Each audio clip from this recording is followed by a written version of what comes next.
Será que a gente sabe a diferença de gostar e amar? Será que alguém arrisca?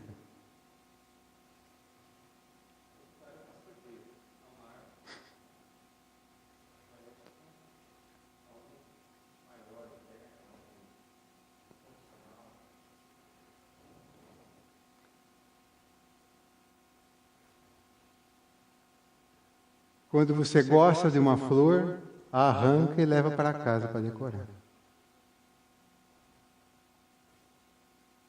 O foco aí está em mim.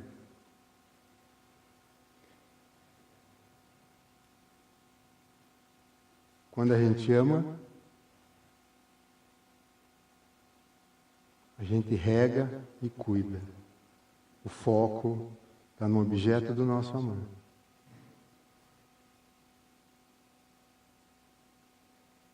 Será que a gente gosta muito?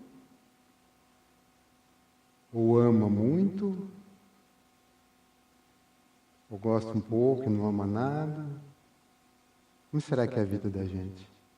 Como é que será que a gente lida com esse sentimento de gostar, amar? Será que a gente tem uma certa posse no objeto estimado? Como a gente lida com isso?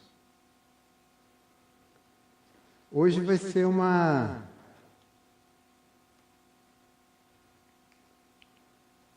conversa diferente. Quando a gente compreende isso, a diferença do gostar e do amar, a gente consegue identificar um pouco mais clareza quem gosta da gente, quem ama da gente. Aqui a gente vê, ama, cuida, protege, me lembra pai, mãe, né? Não lembra isso? Será que um dia a gente vai conseguir se tratar como se fosse uma grande família? Um dia a gente vai chegar nesse ponto. Espero que a gente consiga não postergar muito esse momento, né?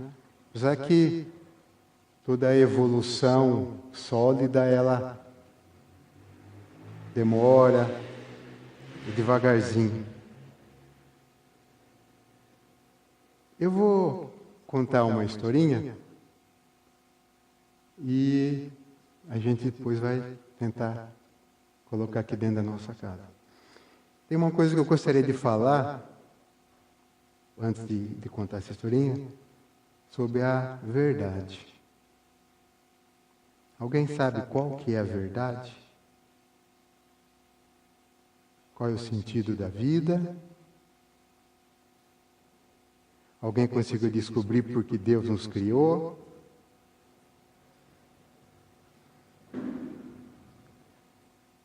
Onde será que estão essas respostas? Será que essas respostas estão aqui dentro do Espiritismo? Será que essas respostas estão em alguma outra crença, em alguma outra religião?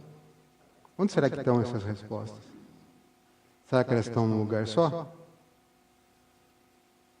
Como será que Deus lidou com isso? Se tivesse num lugar só por lógica, quem não tivesse dentro daquela crença estaria excluído de conhecer essa verdade. Será que Deus semeou a verdade? Um pouquinho em cada crença, em cada experiência, em cada dor, em cada sofrimento, em cada alegria. Será que Deus fez assim? Me parece mais lógico assim. E a gente, na nossa caminhada, vai pegando os pedacinhos e cada um monta a sua verdade particular.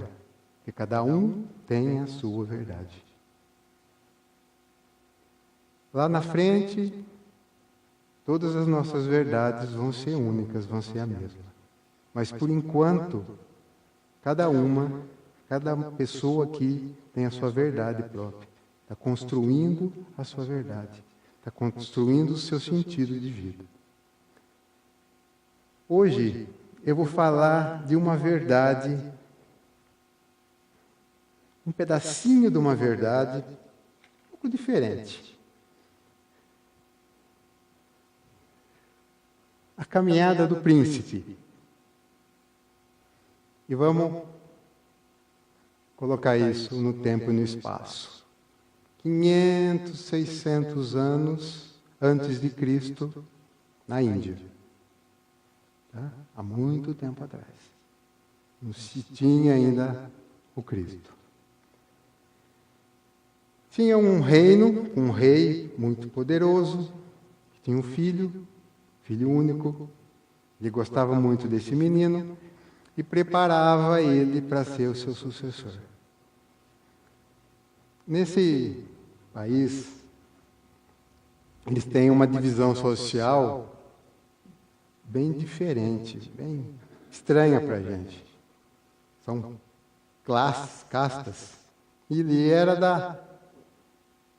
da casta dos guerreiros, vamos dizer assim. Né? A mais alta casta seria dos sacerdotes, dos religiosos. Né? Ele era a casta dos guerreiros. E cada pessoa nascia naquela casta e morria naquela casta. A pessoa não conseguia evoluir dentro da sociedade indiana. E como ele era muito mimado, muito paparicado, ele vivia dentro do castelo e não tinha contato com o povo. Tudo que ele queria, ele tinha. Festa, música, namoradas, à vontade. Tudo que ele queria. Uma vida material de prazeres completa. Mas ele, aos 15 anos, o pai dele fez um casamento dele com a prima para ele ficar lá, prender ele lá.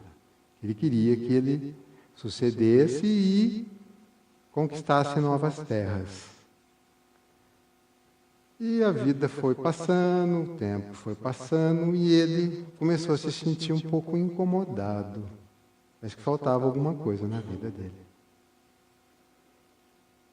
E ele tinha um servo, um empregado, que sempre o acompanhava. E um dia ele falou para esse servo: puxa, eu gostaria de conhecer como é o mundo lá fora, fora dos portões do palácio aqui. Eu só conheço isso daqui, é tudo tão bonito, mas como será que é lá fora? E ele fez 4 saídas do castelo. Na primeira saída, ele passeando, ele encontrou um idoso, um velho. A rua, um canto lá. E parece estranho, mas ele nunca tinha visto um velho, um idoso. Ele perguntou, mas o que é isso? Por que essa pessoa está assim? Porque a gente envelhece. A vida caminha para isso. E ele ficou muito incomodado com essa situação. Voltou para o castelo. E algo como se chamasse ele a novas descobertas, a novas revelações. Saiu de novo. E nessa segunda viagem, ele viu uma pessoa doente. Mas por que essa pessoa está prostrada desse jeito? Parece que ela está sofrendo. O que está acontecendo? Parece que está doente. E estranho, né? Ele não conhecia a doença. Ele falou, mas a gente pode ficar assim? Todo mundo fica assim? Sim, a gente está sujeito a isso, a ficar doente. Aquilo ia machucando ele por dentro, e ele muito incomodado. Na terceira saída que ele fez do castelo, ele encontrou um homem morto. E aí foi um choque muito grande para ele. Ele falou, mas essa pessoa parece que ela está quieta, ela não se move, ela parece que a vida se esvaiu dela. Se esvaiu, ela está morta. Mas Todo mundo passa por isso? Sim, todo mundo. Parece uma coisa estranha da gente falar isso, né? Que ele não conhecia a velhice, a doença e a morte. É uma coisa tão natural, tão óbvia, não é? A gente sabe que tem isso, né? Que a nossa vida está sujeita a doenças, a gente vai ficar velho e um dia vai morrer. Todo mundo tem ciência disso, não tem? Sim? Então, tá bom. Na quarta saída do castelo, ele encontrou um homem, um religioso, tentando aprender o sentido da vida. E esse religioso, não sei porque eu vou falar isso, mas me veio à cabeça, ficava pensando assim, puxa vida, e tentando descobrir e tirar de dentro dele, por que Deus criou as coisas? Por que Deus me criou? Qual o sentido dessa vida? E ele ficou muito mexido. Esse príncipe chamava Siddhartha. Ele voltou ao castelo e deu um vazio existencial, uma coisa muito ruim nele. Parece que a vida perdeu o sentido. Parece que aqueles prazeres materiais que ele teve ao máximo já não satisfaziam ele. Ele já era casado, tinha um menininho de 1 a 2 semanas. Ele resolveu, vou buscar o sentido da vida. E à noite, ele foi para se despedir da esposa e do filho, viu a esposa deitada, o menino, não teve coragem de despedir. Ele falou, se eu despedir, eu não vou embora. Virou as costas e partiu. Partiu nessa caminhada, nessa busca do sentido da vida. Ele queria saber qual é o sentido da vida. E por que a gente sofre. Por que existe dor.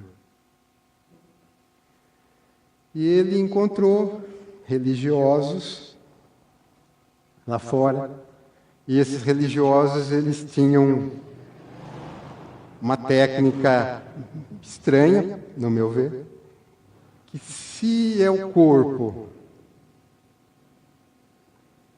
que atrapalha, que degenera, que estraga, será que se eu judiar, flagelar o meu corpo, eu vou conseguir essa resposta disso? E começou a fazer jejuns severos. Ficava pendurado de ponta cabeça numa árvore por 2, 3, 4 dias. Dormia em cama de pregos. Judiava do corpo. E fez isso durante vários anos. Ele tinha um mestre, e um dia esse mestre falou para ele, olha, eu não tenho mais nada para te ensinar. Inclusive, quando eu partir, você já tem condição de me substituir. E Siddhartha falou para ele, mas a resposta, o que eu busco, eu não encontrei aqui. Você não tem mais nada para me dar, para me ensinar? Não. Tudo que eu sabia, eu te ensinei. Tudo que eu tinha para te passar, eu te passei. Ou então, eu vou continuar a minha caminhada. E saiu, através de uma floresta, à procura de algo mais severo ainda. Encontrou um pequeno grupo de religiosos que eles eram mais agressivos ainda com o próprio corpo.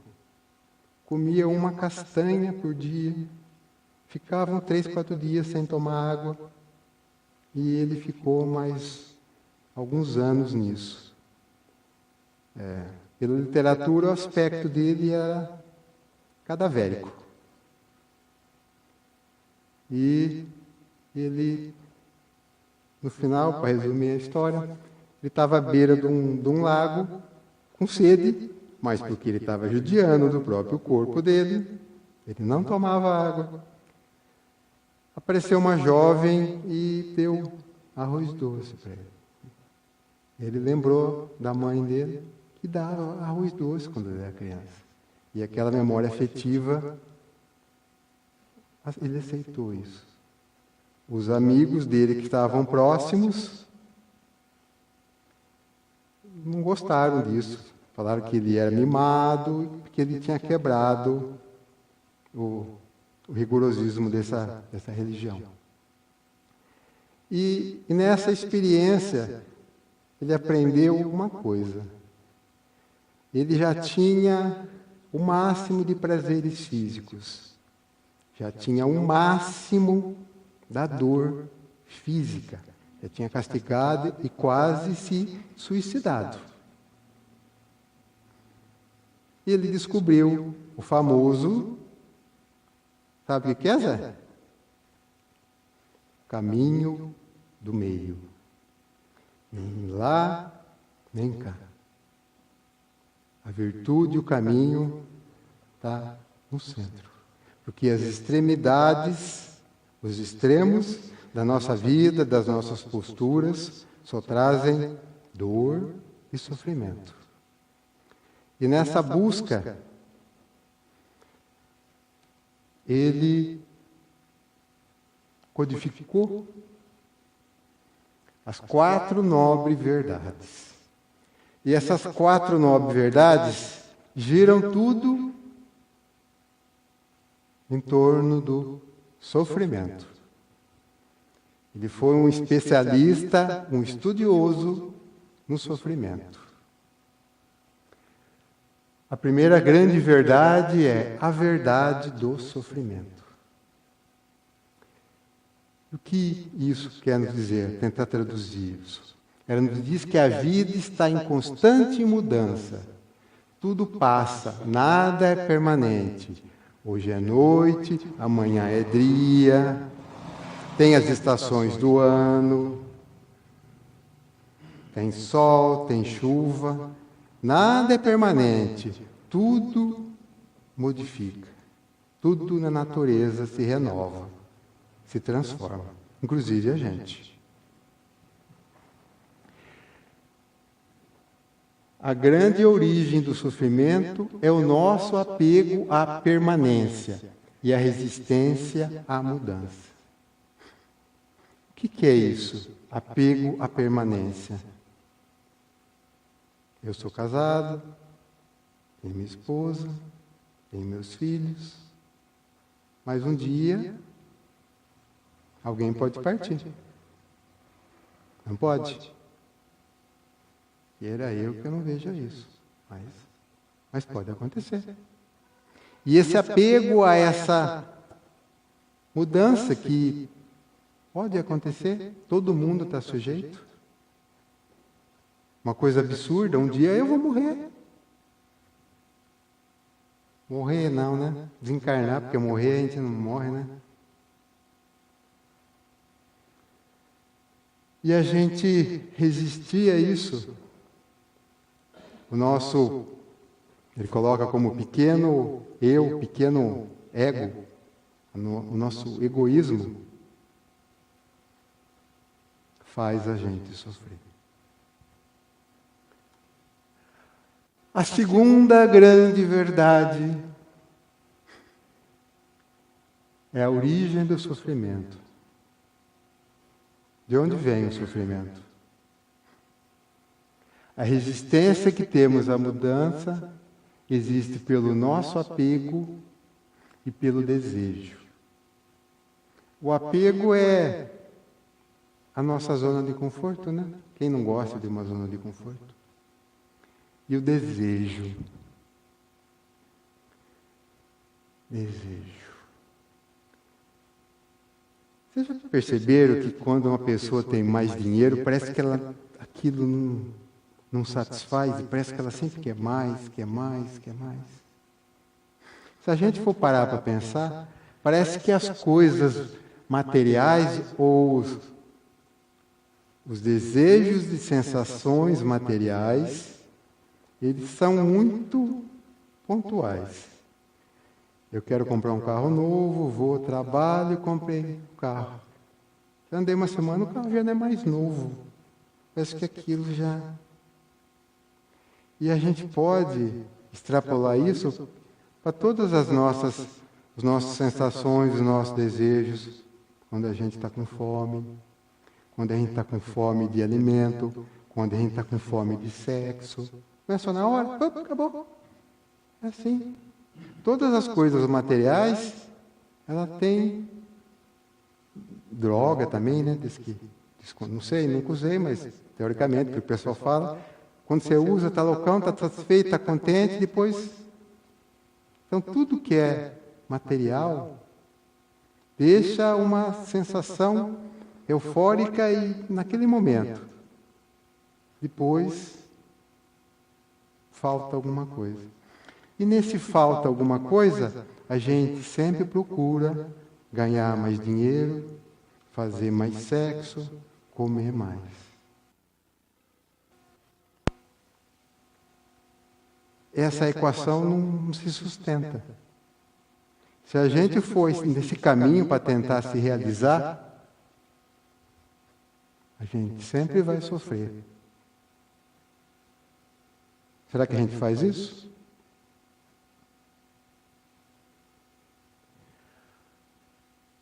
A terceira grande verdade.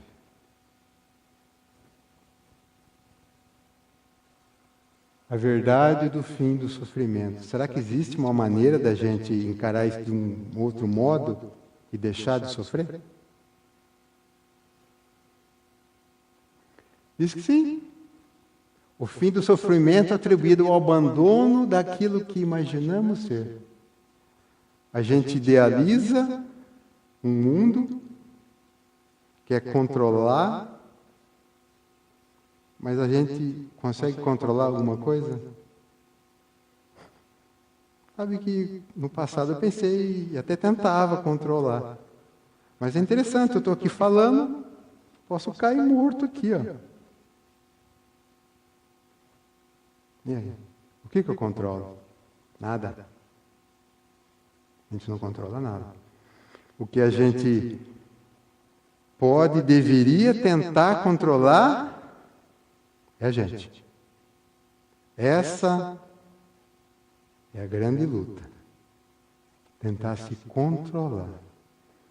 Tentar vencer esse velho homem que tem dentro da gente. Será que a gente tenta, pelo menos, às vezes?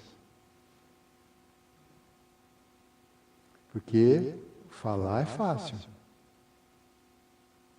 O conhecimento, eu acredito que a gente tem uma noção. Mas será que a gente tenta?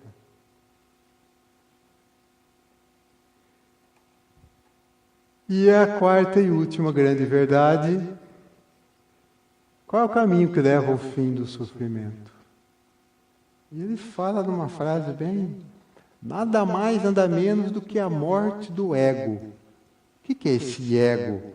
É o eu pequeno que tem dentro de mim. É o egoísmo. É o orgulho. Quando a gente conseguir matar isso dentro da gente, a gente não vai sofrer mais. Interessante, não é? Essa visão do sofrimento, por que a gente sofre, e a receita de bolo, o caminho para a gente deixar de sofrer. O que vocês acharam disso? Interessante, né? Isso não é espiritismo. Isso é uma visão do budismo. Que não confronta nada. Não bate de frente com o que a gente estuda e aprende aqui na casa. Porque essa verdade está semeada por aí. Vocês acham que confronta com alguma coisa, é antagônico com o que a gente aprende aqui na casa do Espiritismo? Não.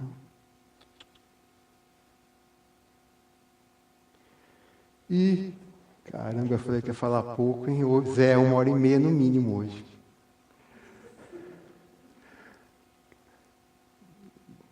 E eu vou passar um vídeo agora, né? Como esse mês agora a gente está na campanha do suicídio. É um depoimento de um orador espírita que eu admiro muito. E ele está dando testemunho de uma passagem muito difícil da vida dele. Eu vou passar e a gente depois comenta. Como é que é o nome, Zé? É um nome esquisito? Isso. É um nome bem diferente.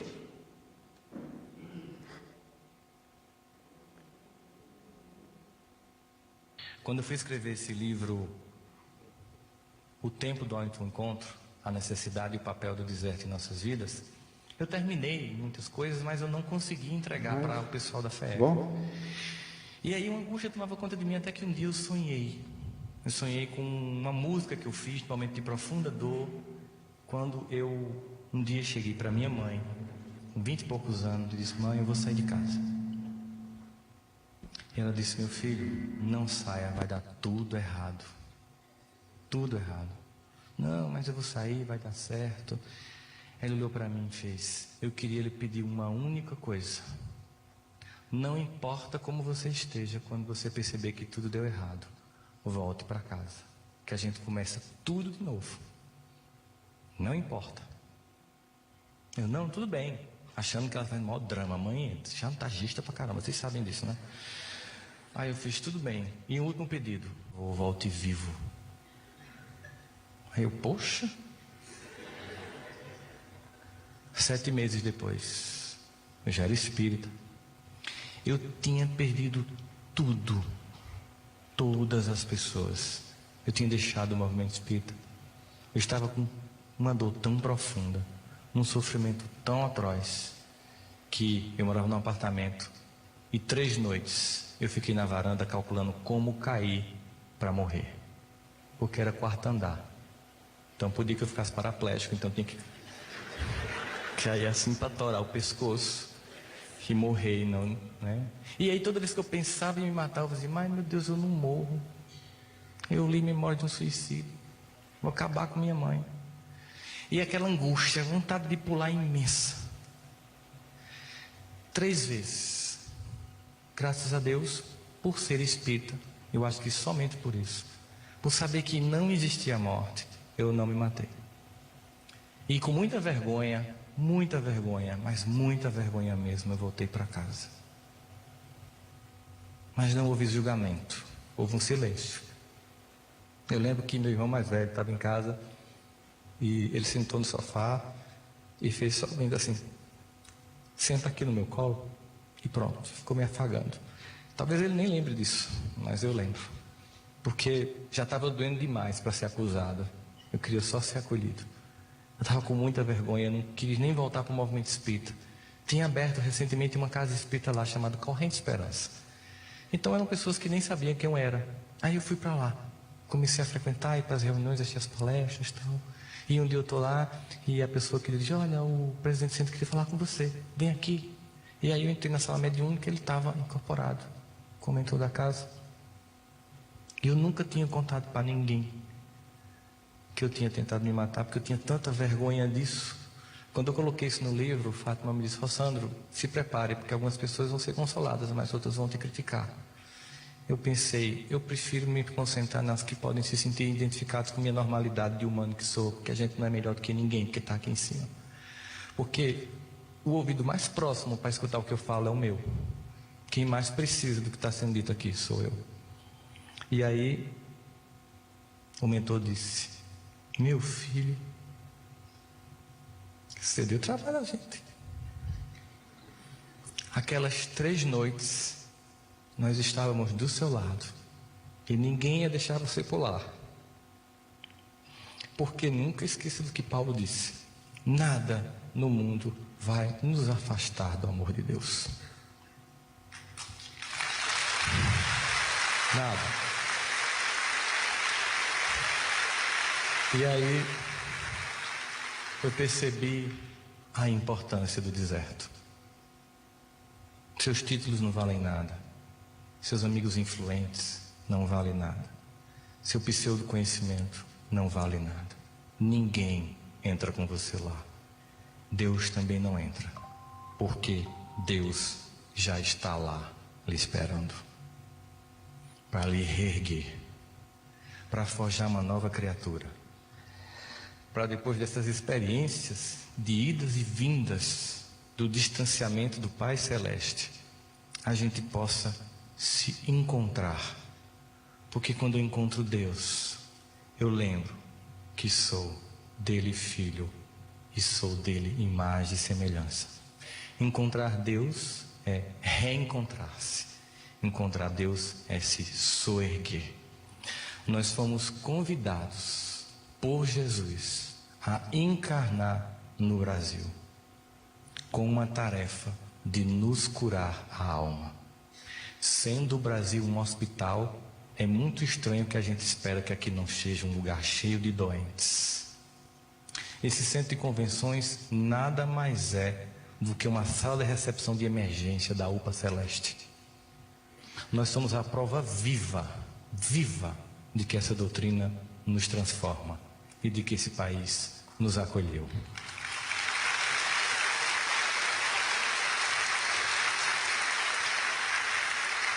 Como me disse num áudio de WhatsApp, uma irmã querida que está aqui nesse auditório, Daniela, ela disse: Sandro, quando a gente lê Brasil, Coração no Mundo, Pátria do Evangelho, a gente percebe que o plano político é completamente secundário ao amor.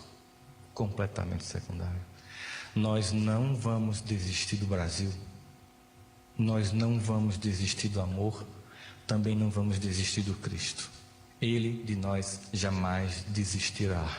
Todos os recursos que existem no imenso amor de Deus será usado para resgatar qualquer ovelha que pense que pode se projetar para longe do coração do Pai. Nós estamos aqui para forjar uma nova civilização, tolerante e respeitosa.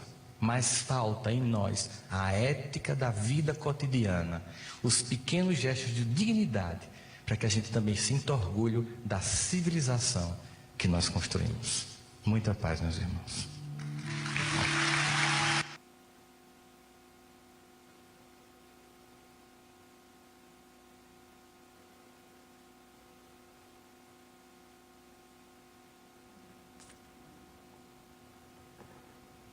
O depoimento dele. Vocês entenderam?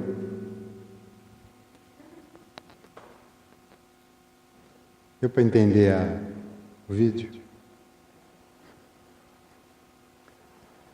E às vezes eu fico pensando, né? Quem será que já não pensou essa besteira, né?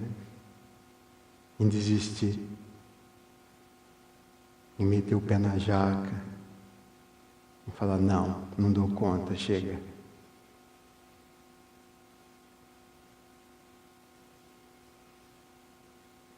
Mas aqui a gente sabe que a gente não morra, então não resolve. Não tem como jogar a toalha. A única coisa que a gente consegue, se a gente desistir da vida, é conseguir mais complicação para a gente.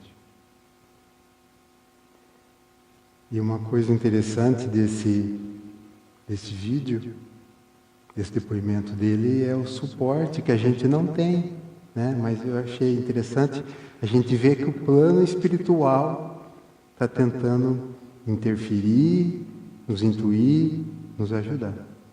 E a gente não percebe isso na nossa vida, né? Na palavra dele, Deus não desiste da gente. Deus não desiste da gente. Então, por que às vezes uma pessoa tenta se suicidar? Porque ela cansa de sofrer. Ela não aguenta mais o sofrimento. Mas talvez se a gente tentar lidar melhor com o sofrimento, talvez a gente consiga atenuar um pouco. Tá? Essa palestra foi muito boa para mim, porque eu aprendi uma coisa. Eu fiz uma associação, né?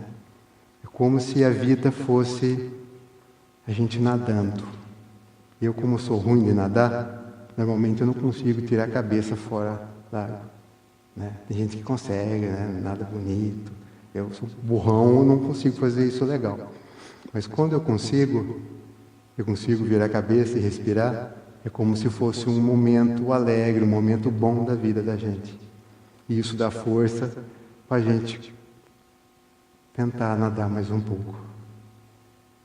E a vida é assim, sempre pegando fôlego, nos momentos felizes, nos momentos bons que a gente tem, a gente consegue. Se eu pedir para vocês lembrarem de um momento bom da vida de vocês agora, cada um tem um momento bom na vida de vocês, não tem? Eu lembro do nascimento do meu filho. Ele saindo lá, o berçário estava interditado, a enfermeira passou com aquele enroladinho, sujo de sangue, eu fiquei meio impressionado, mas isso não sai da minha cabeça. Não é verdade? Cada um tem um momento bonito, um momento que guarda no coração. E às vezes nessa hora difícil, vamos tentar pensar nesse momento bom. A gente tem momentos bons. O problema é que o ser humano, ele foca, não sei por que a gente é assim. A gente fica, parece que dá valor às coisas ruins. A gente se prende a isso, é só ver a televisão, os noticiários. Por que só passa coisa ruim? Porque a gente assiste.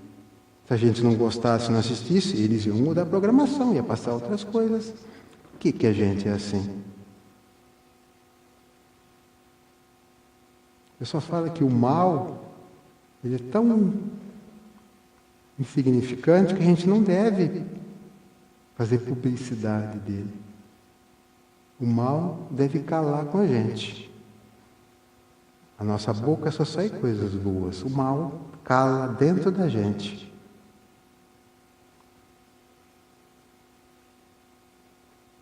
Como será que a gente encara o sofrimento na nossa vida?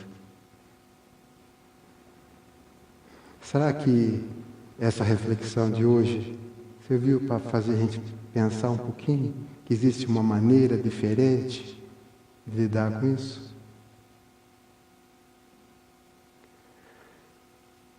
Estourei, mas... eu vou passar agora mais um vídeo. É uma musiquinha para descontrair, quebrar o clima, que ficou meio... Tá? Aí, enfim. Tá bom? Quando eu fui escrever esse livro... Mas esse não.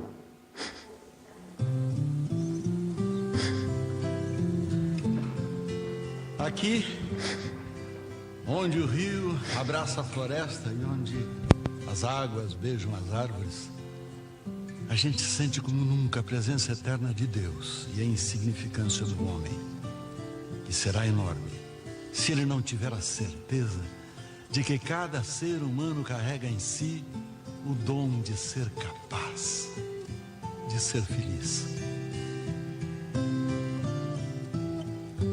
Ando devagar porque já tive pressa e levo esse sorriso porque já chorei demais. Hoje me sinto mais forte, mais feliz, quem sabe só levo a certeza de que muito pouco eu sei ou nada sei. Conhecer as manhas e as manhãs, o sabor das massas e das maçãs. É preciso amor para poder pulsar, é preciso paz para poder sorrir, é preciso a chuva para florir. Penso que cumprir a vida seja simplesmente compreender a marcha, ir tocando em frente.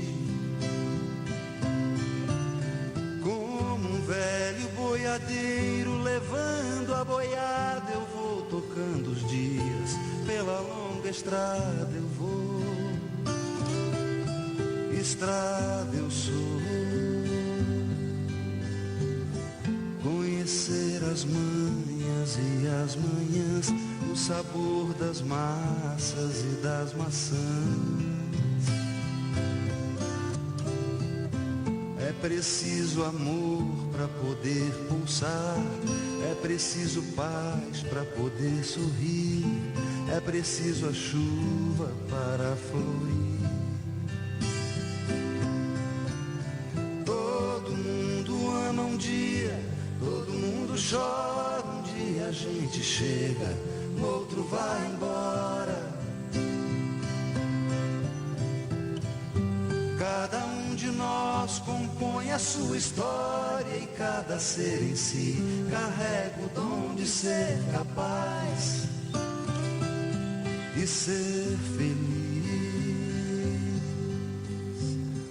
Conhecer as manhas e as manhãs, o sabor das massas e das maçãs.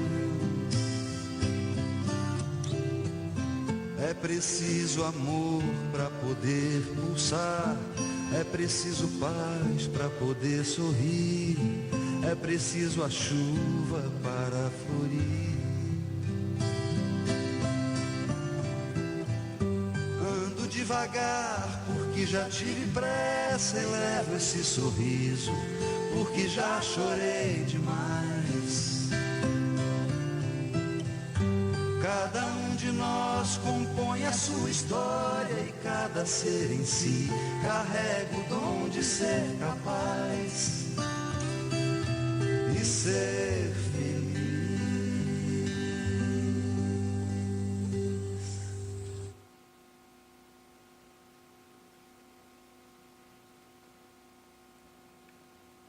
E aí, gostaram?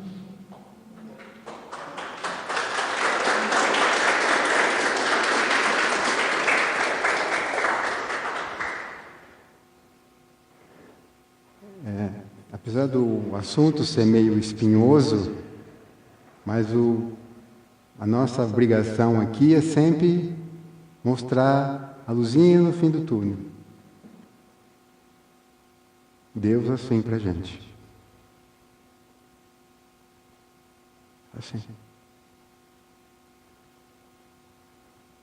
Esperando que a gente vá de encontro a Ele.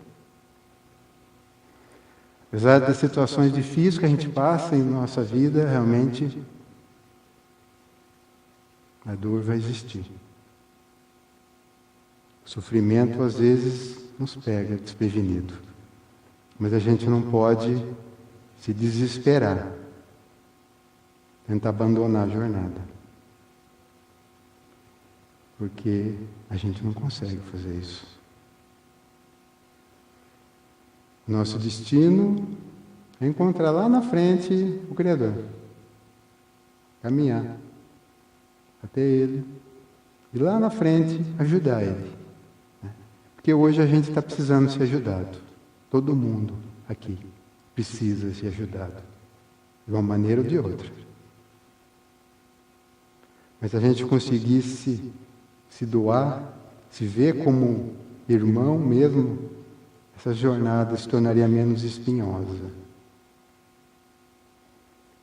A obrigação da gente aqui é mostrar o caminho, apontar que lá na frente é o objetivo e Deus está lá nos esperando.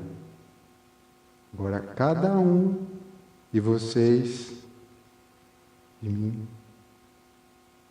tem a opção de escolher o que faz com a vida. A dor, ela vai existir. Mas existem os momentos felizes também. Então, deixa a dor para lá. Vamos nos lembrar dos momentos felizes. Isso que é importante. Se a gente for ver, a gente tem mais momentos felizes do que tristes. A gente é abençoado, mas a gente sempre quer mais, quer mais. E não percebe o Criador jorrando bênçãos para a gente. Que a gente nesse momento agora possa agradecer a Deus por tudo que Ele tem nos proporcionado pelas oportunidades, pelo amparo amoroso, por não desistir da gente, filhos ingratos, teimosos.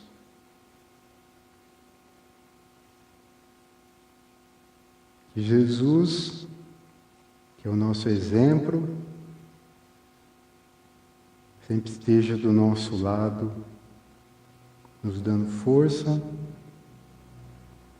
nos ajudando nessa caminhada que é tão difícil, mas a gente vai conseguir ultrapassar os obstáculos. E quando o caminho nos parecer muito difícil, levemos nosso pensamento a Deus, pedimos para Ele: Pai, me ajuda. Me ajuda porque está difícil. E Ele vai mover céus e terras para nos ajudar. Que assim seja. Obrigado, gente.